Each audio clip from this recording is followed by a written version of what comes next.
यह कहानी एक ऐसे व्यक्ति की है जो अपने जीवन में निराशा और कठिनाइयों का सामना कर रहा था। उसके जीवन में न तो उसे शांति मिल रही थी, न ही संतोष। हर रोज की चुनौतियां उसे परेशान कर रही थीं और उसे अपने परिवार को भी खुश रखने में असमर्थता का सामना करना पड़ रहा था। वह अपनी समस्याओं से इतने त्रस्त हो चुका था कि उसे अपने जीवन का कोई मतलब नजर नहीं आ रहा था। ऐसे समय में वह एक बौद्ध भिक्षु के पास पहुंचता है, जो उसे एक अनोखा और महत्वपूर्ण सबक सिखाता है।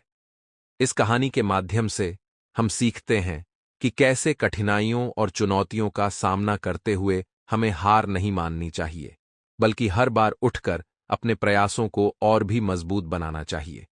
जीवन में सफलता और संतोष पाने के लिए धैर्य और संघर्ष का महत्व क्या होता है, यह कहानी हमें इस महत्वपूर्ण सच्चाई से अवगत कराती है। नमस्कार और स्वागत है आपके अपने चैनल बुद्धवाणी में।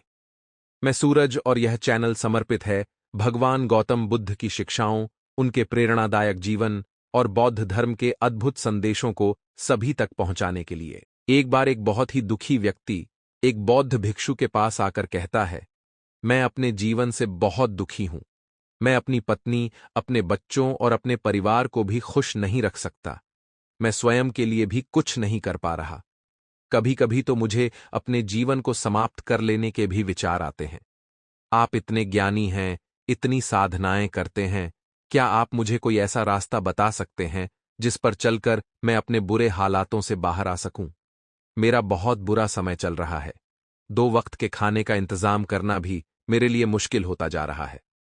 अब आप ही बताइए कि इतने कठिन समय में मैं आखिर जिंदा रहूं भी तो किस उम्मीद में रहूं? कैसे अपने परिवार को खुश रखूं? आपसे विनती है कि कोई साधारण सा तरीका बताने की कृपा करें ताकि मैं आसानी से समझ सकूं, क्योंकि मैं बहुत पढ़ा लिखा, बुद्धिमान और ज्ञानी नहीं हूं। अगर आप बड़ी बड़ी ज्ञान की बातें करेंगे तो शायद मैं कभी उन्हें समझ भी नहीं पाऊंगा। यह सुनकर बौद्ध भिक्षु ने मुस्कुराते हुए कहा, तुम एक काम कर सकते हो। फिर बौद्ध भिक्षु ने सामने की ओर इशारा करते हुए कहा, उस ऊंची पहाड़ी पर एक बौद्ध मठ है और उस मठ के पास चींटियों का एक घर है जहां पर लाखों चींटियां रहती हैं। तुम्हें सुनने में बड़ा अजीब लगेगा, लेकिन वे चींटियां उस मठ की जमीन को बहुत खराब कर देती हैं। आसपास की मिट्टी की उपजाऊ क्षमता को खत्म कर देती है, जिस वजह से वहां आसपास कोई भी पेड़ या घास पनप नहीं पाते हैं। तुम पहले मेरा एक काम करो, उसके बाद मैं तुम्हें तुम्हारे सारे सवालों का जवाब दूंगा।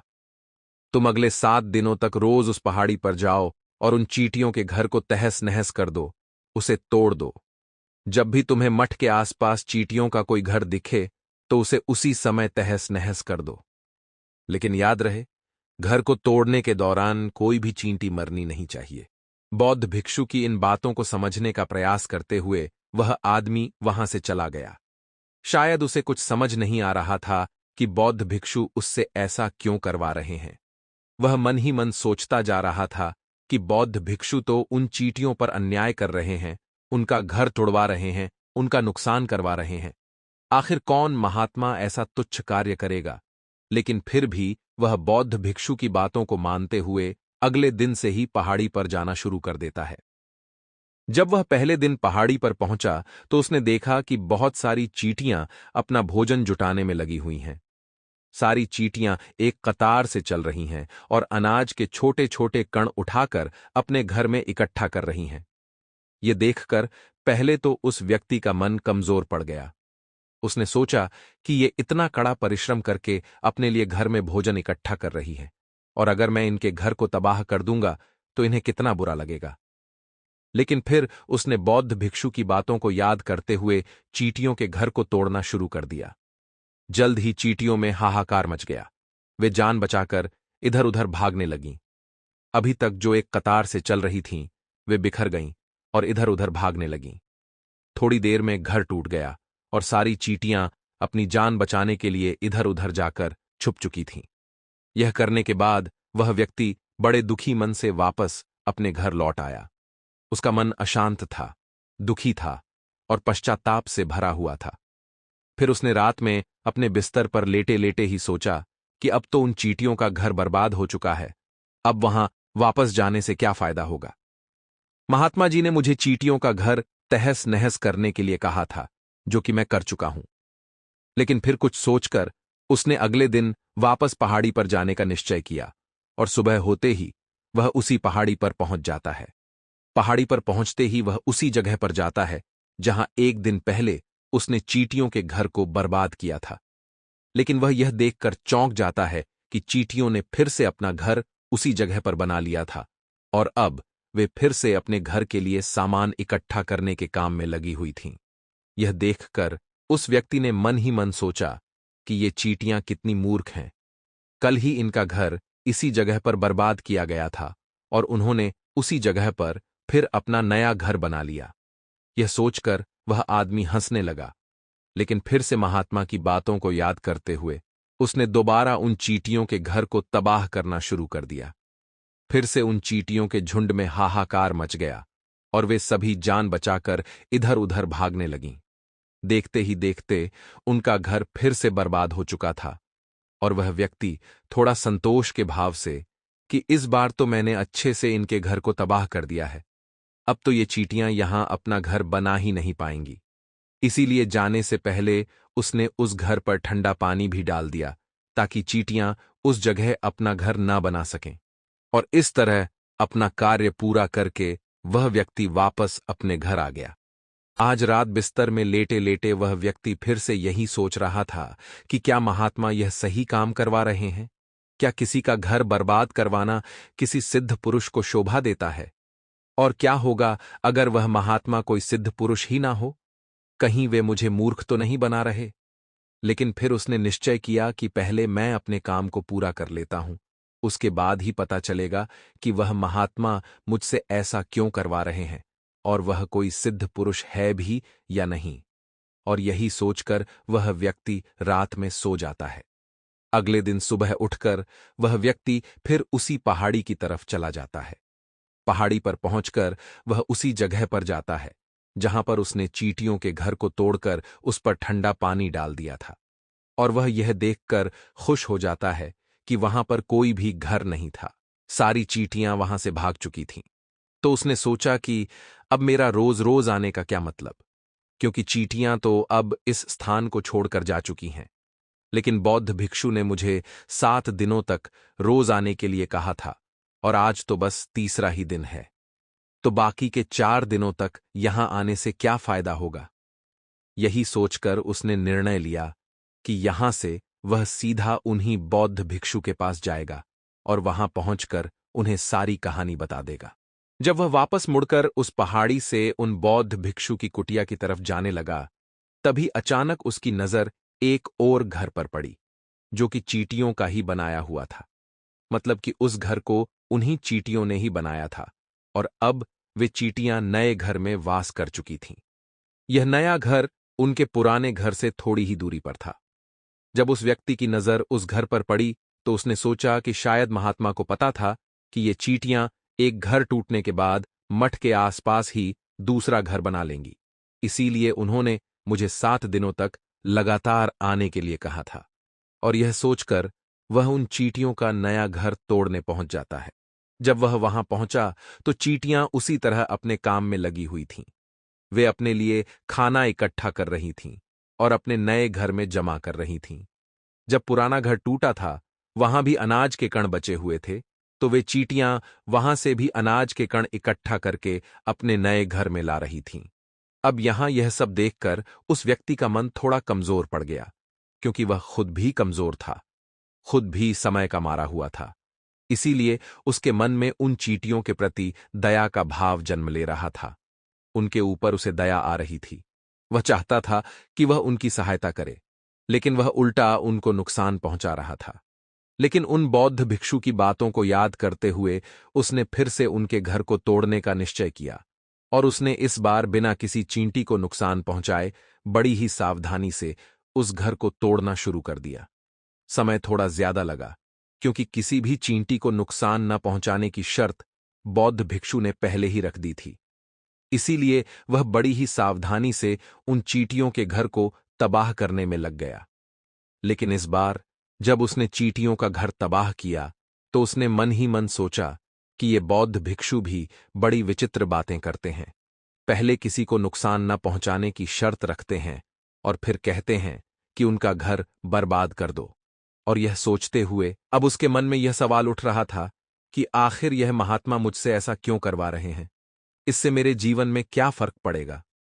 और यह सोचते सोचते वह रात को सो गया। अगले दिन सुबह उठते ही उसने सोचा कि आज देखता हूं कि इन चींटियों का घर फिर बनता है या नहीं। आज चौथा दिन है और चींटियों का दूसरा घर भी मैंने कल बर्बाद कर दिया था। आज देखता हूं कि वे तीसरा घर कहां बनाती हैं। और वह व्यक्ति फिर से पहाड़ी पर चला गया। जब वह पहाड़ी पर पहुंचा तो उसकी नजरें एकदम खुली की खुली रह गईं, क्योंकि उसने देखा कि एक बार फिर से उन्हीं चींटियों ने एक नया घर बना लिया था और वे फिर से अपने काम में जुटी हुई थीं। यह देखकर उसे बहुत आश्चर्य हुआ, लेकिन उसने सोचा कि महात्मा की बातों का पालन करते हुए आज फिर से इस घर को तबाह कर देता हूं। और यह सोचकर वह उन चींटियों के नए घर को तोड़ने के लिए पहुंच गया। जब उसने वहां पहुंचकर देखा तो उसे महसूस हुआ कि हर बार चींटियों का नया घर पुराने घर से थोड़ा बेहतर बनता जा रहा था। इस बार भी उसने बहुत सावधानी से चींटियों का नया घर तोड़ दिया और उसे यह देखकर थोड़ा संतोष हुआ कि चींटियां बहुत तेजी से एकजुट होकर नया घर बना रही थीं। अब उसका मन थोड़ा शांत हो चुका था, क्योंकि उसे लग रहा था कि शायद महात्मा जी यही बताना चाहते हैं कि कठिनाइयों के बावजूद हमें हार नहीं माननी चाहिए। हर बार हमें फिर से खड़ा होकर अपने कार्य को करना चाहिए। यही सोचकर वह वापस घर आ गया। अगले 3 दिनों तक भी उसने यही प्रक्रिया जारी रखी और हर बार उसे यही देखने को मिला कि चींटियां हर बार नया घर बनाती जा रही हैं। और उसे यह भी महसूस हुआ कि हर बार चींटियों का नया घर पहले से बेहतर और मजबूत होता जा रहा था। 7वें दिन जब वह व्यक्ति बौद्ध भिक्षु के पास पहुंचा तो उसने महात्मा से कहा, महात्मा जी, मैंने आपकी बातों का पालन करते हुए 7 दिनों तक चींटियों का घर तोड़ा और हर बार उन्होंने फिर से नया घर बना लिया। मैंने समझ लिया है कि कठिनाइयों के बावजूद हमें हार नहीं माननी चाहिए और हमेशा नए सिरे से अपने कार्य को करना चाहिए। महात्मा जी मुस्कुराते हुए बोले, तुमने सही समझा। जीवन में कठिनाइयां आएंगी, पर हमें हर बार उठकर फिर से अपने कार्य को करना चाहिए। हार मानकर बैठ जाने से कुछ नहीं मिलता। कठिनाइयां हमें और मजबूत बनाती हैं। ये सुनकर वह व्यक्ति बहुत खुश हुआ और उसने सोचा कि अब वह अपनी जिंदगी में कभी हार नहीं मानेगा। कठिनाइयों का सामना करते हुए हर बार उठेगा और अपने कार्य को पूरा करेगा।